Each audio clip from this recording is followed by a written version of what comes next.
जब मैं पढ़ता था, मेरे पिता करमचंद गांधी थे। वे राजकोट के दीवान थे। वे सत्य प्रिय, साहसी और उदार व्यक्ति थे। वे सदा उचित न्याय करते थे। मेरी माता का नाम पुतलीबाई था। उसका स्वभाव बहुत अच्छा था। वो धार्मिक विचारों की महिला थी। पूजा पाठ किए बिना भोजन नहीं करती थी। 2 अक्टूबर 1869 को पोरबंदर में मेरा जन्म हुआ। पोरबंदर से पिताजी जब राजकोट गए तब मेरी आयु 7 वर्ष की थी। पाठशाला से फिर ऊपर के स्कूल में और वहाँ से हाई स्कूल में गया।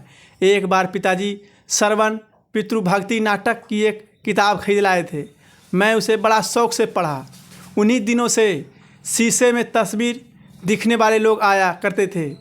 तभी मैंने अंधे माता पिता को बहंगी पर बैठे कर ले जाने वाले श्रवण कुमार का चित्र देखा। इस बातों का मेरे मन पर बहुत अधिक प्रभाव पड़ा। मन ही मन मैंने कहा, मैं भी श्रवण कुमार की तरह बनूंगा। मैंने सत्य हरिश्चंद्र नाटक की देखा। बार बार उसे देखने की इच्छा होती थी। हरिश्चंद्र के सपने आते। बार बार मेरे यह मन में उठता कि सभी हरिश्चंद्र की तरह सत्यवादी क्यों ना बने। यही बात मन में बैठ गई कि चाहे हरिश्चंद्र की भांति दुख उठाना पड़े, पर सत्य को कभी छोड़ना नहीं चाहिए। जब मैं केवल 13 वर्ष का था तभी मेरा विवाह कस्तूरबा के साथ हो गया था। मगर मेरी पढ़ाई चलती रही। 5वीं और 6ठी कक्षा में तो छात्रवृत्ति भी मिलती थी। अपने आचरण की और मैं बहुत ध्यान देता था। इसमें यदि कोई भूल हो जाती थी तो मेरी आंखों में आंसू भर आते थे। शिक्षक का कुछ कहना ही मेरे लिए वो सहाय हो जाता था। अपनों से बड़ों तथा शिक्षकों का वो प्रसन्न होना मुझसे सहन नहीं होता पाता था। मुझे यह याद नहीं कि मैंने कहीं भी किसी शिक्षक या किसी लड़के से झूठ बोला हो। मैंने पुस्तकों में पढ़ा था कि खुली हवा में घूमना स्वास्थ्य के लिए हानिकारक होता है। यह बात मुझे अच्छी लगी और तभी से मैंने सैर करने की आदत डाल ली। सैर करना भी एक प्रकार का व्यायाम ही है। इससे मेरा शरीर मजबूत हो गया। एक भूल की सज़ा मैं आज तक पा रहा हूँ। पढ़ाई में अक्षर अच्छे होने की ज़रूरत नहीं, यह गलत विचार मेरे मन में इंग्लैंड जाने तक रहा। आगे चलकर दूसरों के जैसे मोती जैसे अक्षर देखकर मैं बहुत पछताता। मैंने देखा कि अक्षर बुरे होना वो पूर्ण शिक्षा की निशानी है। बाद में मैंने अपने अक्षर सुधारने का प्रयत्न किया, परंतु पके घड़े पर कहीं मिट्टी चढ़ सकती है। सुलेखा शिक्षक का जरूरी अंग है। सुलेख यानी शिक्षा का जरूरी अंग है। इसके लिए चित्रकला सीखनी चाहिए। बालक जब चित्रकला सीखकर चित्र बनाना जान जाती है, तब यदि अक्षर लिखना सीखे तो उसके अक्षर मोती जैसे हो सकते हैं। मेरे संस्कृत शिक्षक काम लेने में बड़े सख्त थे। फारसी के शिक्षक नरम थे। विद्यार्थी आपस में बातें करते कि फारसी बड़ी सरल है। यह सुनकर मैं ललचाया और एक दिन फारसी की कक्षा में जाकर बैठ गया। यह देखकर संस्कृत के शिक्षक ने मुझे बुलाया और समझाया, तुम्हें संस्कृत समझने में कोई कठिनाई हो तो मुझे बताओ। मैं तो सब विद्यार्थियों को अच्छी तरह संस्कृत पढ़ाना चाहता हूँ। आगे चलकर उसमें रस ही रस है। देखो, हिम्मत न हारो, तुम फिर मेरी कक्षा में आकर बैठो।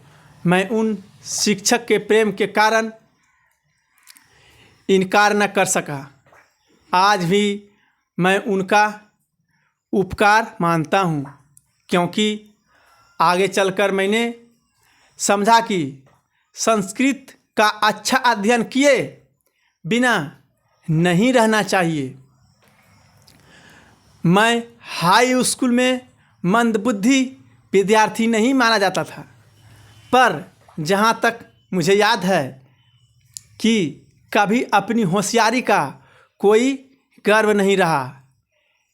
इनाम या छात्रवृत्ति पाने पर मुझे आश्चर्य होता था, लेकिन अपने आचरण की मुझे बड़ी चिंता रहती थी।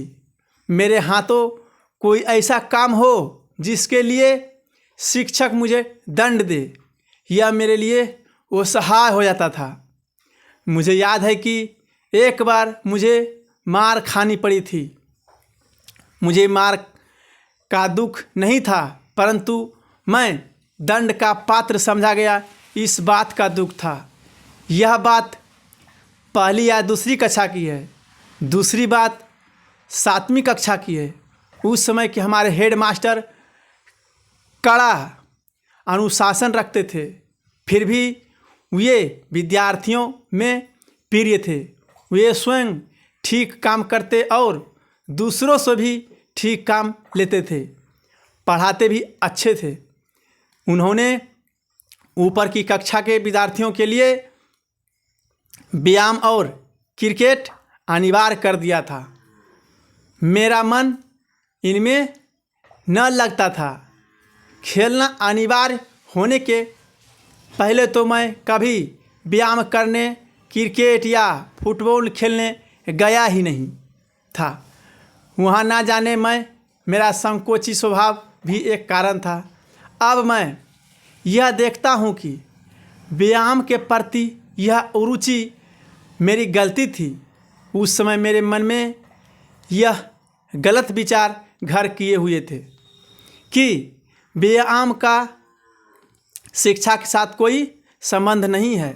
बाद में मैं समझा कि पढ़ने के साथ साथ व्यायाम करना भी बहुत ज़रूरी है। इसके बाद व्यायामों में अरुचि का दूसरा कारण था कि पिताजी की सेवा की तीव्र इच्छा। स्कूल बंद होते ही तुरंत घर जाकर उनकी सेवा में लग जाता था। अब व्यायाम अनिवार्य होने से इन सेवा में बिंद पड़ने लगा। मैंने पिताजी की सेवा के लिए व्यायाम से छुटकारा पाने का प्रार्थना पत्र भी दिया, पर हेडमास्टर साहब कब छोड़ने वाले थे। एक शनिवार को स्कूल सवेरे का था। शाम को 4 बजे व्यायाम के लिए जाना था। मेरे पास घड़ी नहीं थी। आकाश में बादल छाए थे, इससे समय का पता नहीं चला। बादलों से धोखा खा गया। जब पहुंचा तो सब जा चुके थे। दूसरे दिन मुझसे कारण पूछा गया। मैंने जो बीता था बता दी। उन्होंने उसे नहीं माना। मुझे यह 1 या 2 आना ठीक याद नहीं है। दंड देना पड़ा। मैं झूठ बन गया। मुझे भारी दुख हुआ। मैं झूठा नहीं था। यह कैसे सिद्ध करूं? कोई उपाय नहीं था। मैं मन मार कर रह गया। रोया भी बहुत। बाद में समझा कि सच बोलने वालों को वो सावधान भी नहीं रहना चाहिए।